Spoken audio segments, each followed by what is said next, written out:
네, 정부가 어제 전국 40개 의과대학을 대상으로 실시했던 의대 정원 증원 수요조사 결과를 발표했습니다. 2025년을 시작으로 첫해 최대 2,847명, 그리고 30년까지 3,953명의 증원을 희망하고 있는 것으로 나왔다고 하는데요. 이에 대해 의료계는 총파업도 불사하겠다면서 강하게 반발하고 있는 상황입니다. 의사협회 입장을 좀 들어볼 텐데요. 김이연 대한의사협회 대변인 전화로 만나보겠습니다. 나와 계시죠?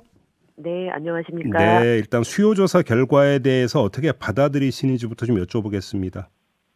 네, 수요조사라고 하는 지금 어떤 접근 방식이 적정한가에 대해서 저희가 초기부터 의문을 좀 드렸는데요.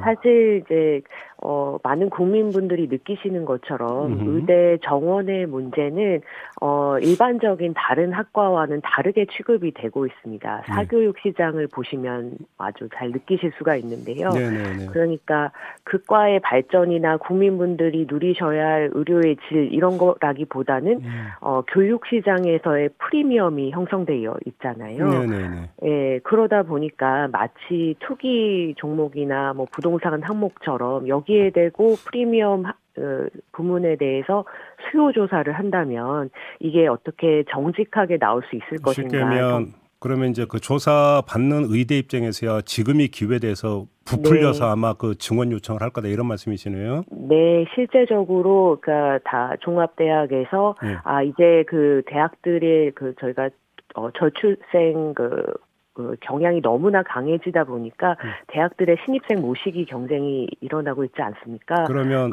대변인 그러면 예를 들어서 의대의 교수 수라든지 네. 실험 기자재라든지 여러 어떤 학생을 수용할 수 있는 여건을 고려해 볼 때 지금 어제 발표된 그러니까 희망 숫자는 헛수다 이렇게 보시는 겁니까? 네, 그것이 의료 교육 현장에서 나오는 직접적인 말씀입니다. 왜냐하면 지금 의과대학의 교육은 현재 정원 3,000명에 딱 맞게 간신히 좀 버티고 있는 상황이거든요. 네. 그런데 여기다가 2배 이상인 2,800여 명에서 3,900여 명까지 계획을 한다고 하면 갑자기 이들을 가르칠 교수들은 어디서 나타나고 또 이 학생들을 감독할 학교의 그 시설이라든지 또 병원에서 수련을 받아야 되지 않습니까? 네. 실습 교육을 받아야 되는데 그런 여력이 뻥튀기 튀기듯이 2배로 나타날 수는 없거든요. 그러면 그냥 간단하게 정리하면 의대가 수용할 수 있는 정원은 지금이 거의 포화점이다 이렇게 보시는 겁니까? 네, 그렇습니다. 그 의학 교육 현장도 굉장히 열악하기 때문에 정부의 의학과 대학들에서 지원 좀 많이 해달라 이렇게 요청을 수년째 드리고 있지만은 그런 부분이 매우 열악해서 결국은 병원에서 수익이 나서 학교에 다시 투자를 해야 되는, 그래서 병원은 또 수익을 내야 되는 그런 악순환을 가지고 있습니다. 의사협회 입장을 간단히 정리하면 몇 명이 아니라 의대 증원 자체를 반대하시는 거겠네요. 그러면 정리하면.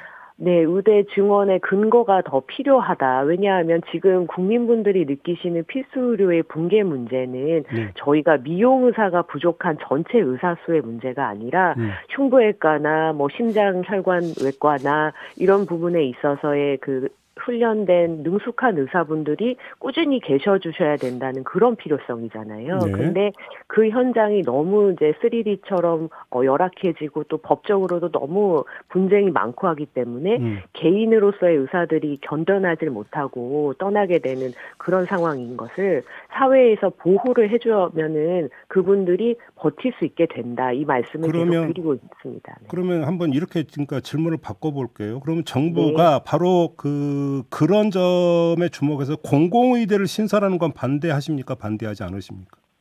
공공의대라고 하는 것은 이제 공공의료원이라든지 공공의대에서 배출된 의사들이 우리가 원하는 방향으로 거기에 영역에서 지속적으로 일할 수 있을까의 문제입니다. 그것이 실효성을 가질 수 있는 방안이고 또 국민분들이 동의하고 거기 지원하는 분들이 그 사안을 받아들일 수 있는지의 문제를 논의를 해봐야 된다고 생각합니다. 그리고 또 한 가지의 문제는 특정 진료 과목의 의사 부족도 있지만 지방의 의사 부족 문제가 있지 않습니까? 그러면 예를 들어서 지방의대의 정원을 늘려주는 것은 어떻게 생각하십니까?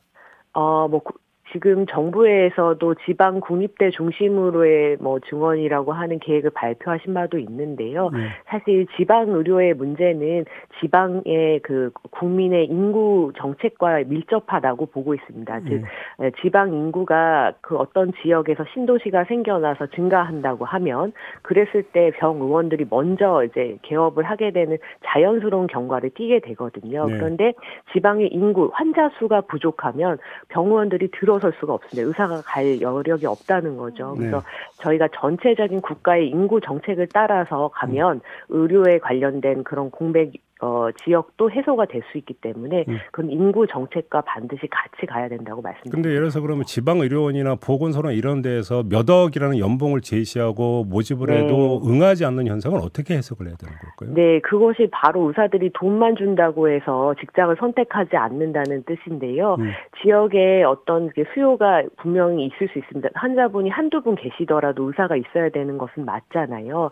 그런데 개인적인 어떤 그런 연봉이라든지 이런 것으로 현혹하는 것이 아니라 지방 의료의 인프라를 잘 갖춰놓고 의사들이 최선의 진료를 할 수 있는 그런 구조적인 문제, 그 인력 의사 외에 다른 이제 의료인의 인력이라든지 병원 시설 같은 지금 제가 질문드린 건 지방에서 개원의 문제가 아니라 개원이란다면 시장성 얘기가 나올 테니까 네, 맞습니다. 대변인님 말씀을 이해를 하겠는데 지금 제가 드린 질문은 개원의가 아니라 네. 지방 공공의료 체계에 들어와서 일하는 의사잖아요. 그러면 이거는 지방에 수요가 있네 없네 이런 얘기하고는 별개의 영역 아닙니까?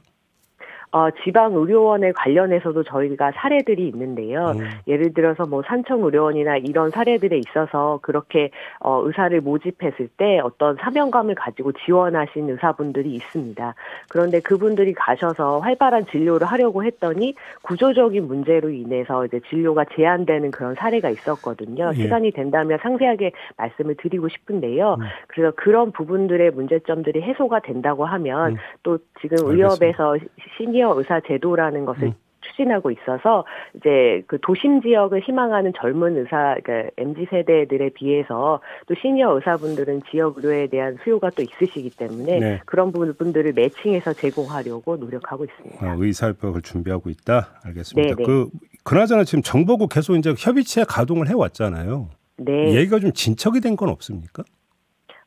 협의체 가동은 사실 의료에 대한 협의체는 이제 필수 의료 붕괴라든지 지역의료 공백을 관련한 다양한 이제 솔루션들을 저희도 제안 드리고 정부에서도 그걸 참고하셔서 정책으로 다수 나온 바가 있습니다. 소아 응급의료 분만 관련돼서 여러 가지 이제 성과로도 발표가 되었는데요. 지금까지 논의한 것은 실무적으로 그러한 상세 내용들을 저희가 논의를 해왔습니다. 그런데 어떻게 보면은 갑자기 의대 증원에 대한 부문이 숫자라든지 연도라든지 이런 식으로 이슈화가 되면서 현안 협의체에서 논의하는 실무 내용이 가리워지고 의대 증원이라고 하는 숫자에만 천착하게 되는 지금 현황이 되어 있거든요. 그래서 그 부분들과 관련해서는 저희가 적극적으로 협의에 임하지만은 좀 중요한 부분들이 전도되지는 않았으면 좋겠다라고 말씀드리겠습니다. 의견 접근이 별로 없다는 말씀을 이해를 해야 되겠네요. 네, 알겠습니다. 자, 오늘 말씀 여기까지 듣도록 할게요. 고맙습니다. 네, 감사합니다. 네, 지금까지 김이연 대한의사협회 대변인이었습니다.